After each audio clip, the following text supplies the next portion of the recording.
За, сүүлийн эдэмшлэгээр хамгийн гүн гүнзгий, хамгийн мастерпис гэсэн бүтээлүүдийн талаар ярилцсан. Харин өнөөдөр эсрэгээрээ My Name List болон IMDb дээр хамгийн бага үнэлгээтэй хамаг хүмүүсийн илэг дог бол шүмжлүүлсэн жинхэнэ утгаараа trash анимуудын үйл явдал болон бас бусад мэдээллүүдийг маш товч яриад явах төлөвлөгөөтэй байна. За, let's go. За, эхний аним бол My Name List-ийн түүхэнд хамгийн бага оноотой аним байгаа.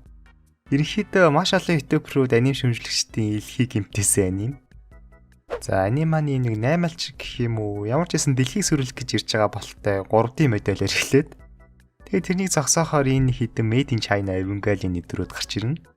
Энийг гэхдээ Made in China Evangelion ч гэхгүй юм байна зөө. Энийг Made in China Evangelion гэх юм бол Darling in the Franxx-ийг дамжуулсан болчихно. Тэгэхээр нэг Made in China Quadrat Evangelion Made in China дундаа Made in China Evangelion. Мэдхгүй яачгүй. Тэгснээр ямар ч байсан хачирхалтай тэр цэргийн баг нь ганцхан хэрэгтэй ахлагчтай. Тэгээд бүр яг намайг trash биш гэчихгүй гэсэн шиг харийн vibe-ны 4-5 эмэгтэй туслахттай. За ганц авах юм гэх юм бол 2004 оны аним болоод ч тэр юм уу. Туслахууд нь нөгөө хүн бүтээж алхахаар тийм том хөхтэй биш. За тэр нь ядаж ямаа да те. Гиснээс эн чинь бүр opening гэдэртэй үе. Хар.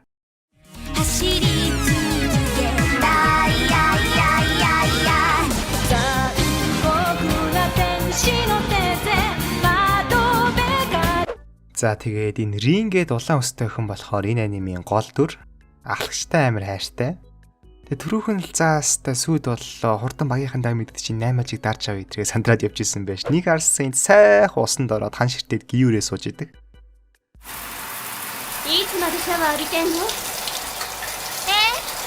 За тэгээд нэг хідэн туслах дүр танилцууд нь гэхдээ анимдаа ямар ширэггүй болохоо шууд алгаслаа. Алгаж болохгүй нэг хэсэг байгаа юм байна. За энэ хэсгийн кореографиг бол үнэхээр магтахгүй өнгөрч болохгүй. Гайхалтай.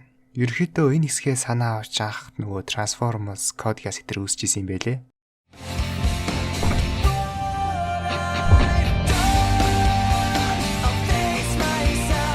За тэгээд манай багийнхан бөөнөрөө зүглээд манай гол дүрийн маань хоргон backstory бас явна.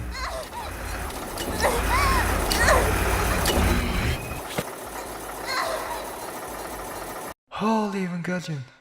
За тэгэнгүүтээ түрүүний backstory дээр гардаг нөгөө шар өсц ерөнхийдөө манай гол дүртэй жоохон бифтэй. Нөгөө ахлагч эрэхтэйдээ баг хоёулаа хайртай тэгээ булаацалт юм шиг үлээ. Ямар ч хэлсэн гэхдээ Twilight-аас дээр хайрын түүх. За тэгээд нөгөө 8-алж алах гад бөөнөрөө дайрч байгаа. Ашгүй нөгөө эдэ хинт чирэггүй туслах төрүүд нөхөөд өгнө амар. Бас энэ толооны авцад бид жихнээс цус байтхаа эдээбэр гойжулмаар аимшигтай муу дуу оруулалтыг сонсно. でもミサキが緑が命令に従うんだ。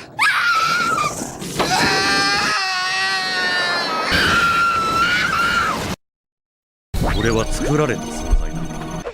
Энэ доо оролт нь бүрийн аимшигтай муу CGI-а хүртэл анзааруулахгүйгээр дарчиж байгаа байхгүй юу? Хөөе. Эсвэл угаасаа энэ баг баажтаас болоод угаасаа муу анимашн хийсэн болохоор тэрийг анзааруулахгүй гэж албаар юм муу дуу оруулалт хийсэн байсан бол яах вэ? За тэгснэ дахиад нэг хэдэн backstory яаж байгаа ямар олон backstory тийм. Саяны хэдэн эмэгтэй болон манай гол дүр яг үнэндээ хиймэл оюухан.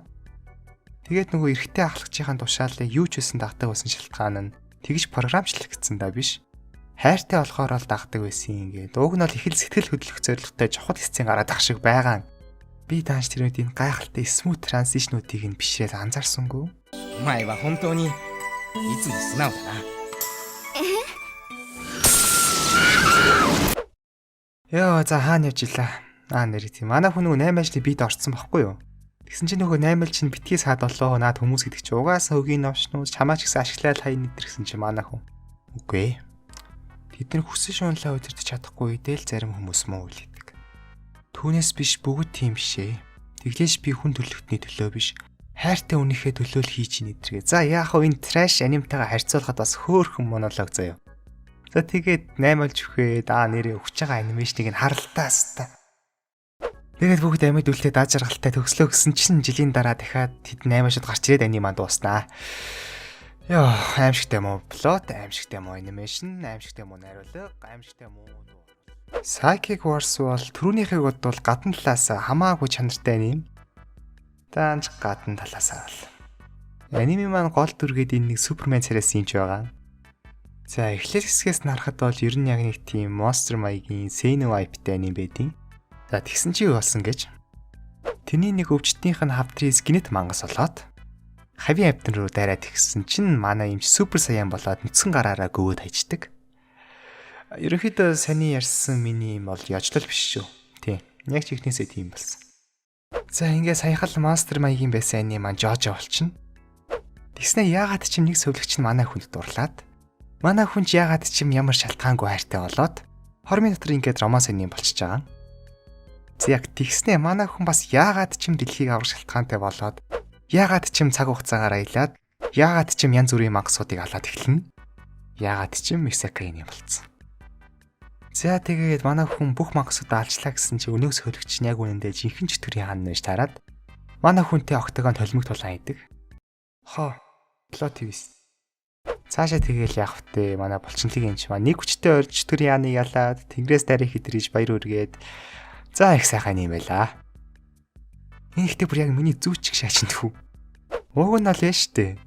Нэг жоохон хүн шиг найруулга хийгээд зохиолоо логик алдаа багтай байх талаас нь анхаарсан бол санаа нь боломжийн хийцэн ч аягүй сайн.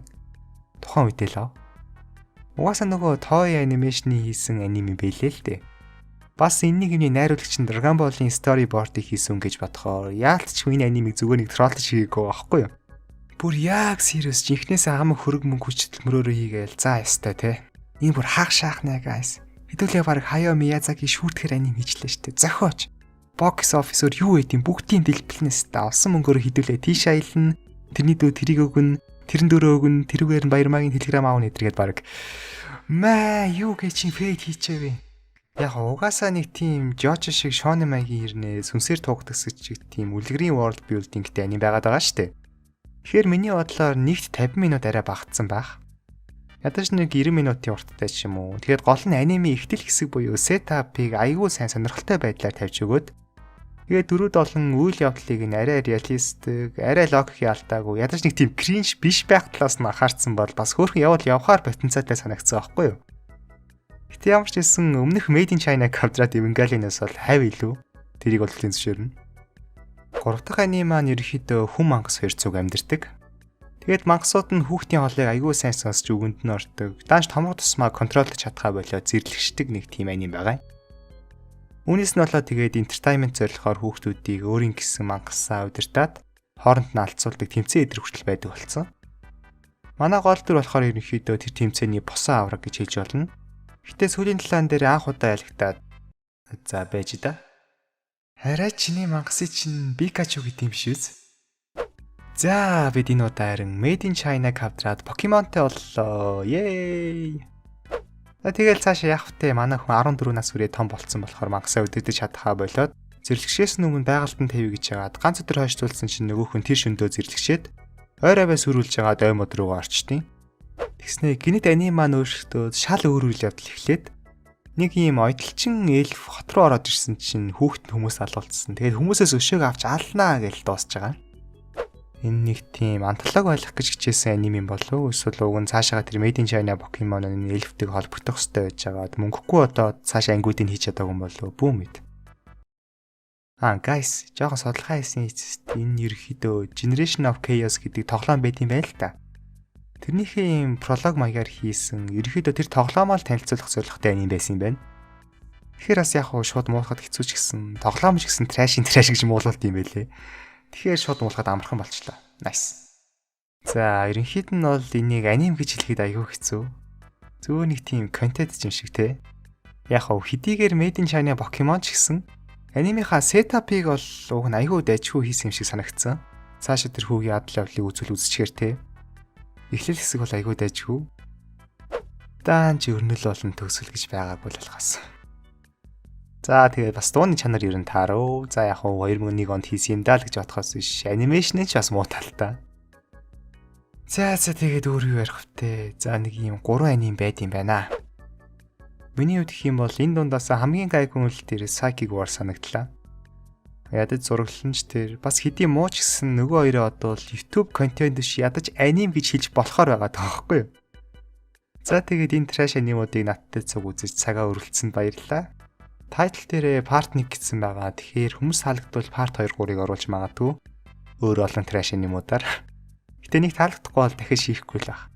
За тэгээд гоё комент хийчээрэй guys. Үнэхчлэгтэр нэр яг олон гоё комент бичиж явж исэн чинь Facebook унтраад тэгсэн миний бичлэгний комент section бүр зүгээр group chat болоошоос маа. Тэгэхээр энэ комент section-ыг бас бити group chat болгоосэй гэж бүгднгээс нүсий хайртай шүү guys. За тэгээд хэрв та энэ болон манга webtoon дээр сонирхолтой бол эсвэл зүгээр ламаг дэмждэг бол манай group-ник дээрээ. За тэгээ баяа.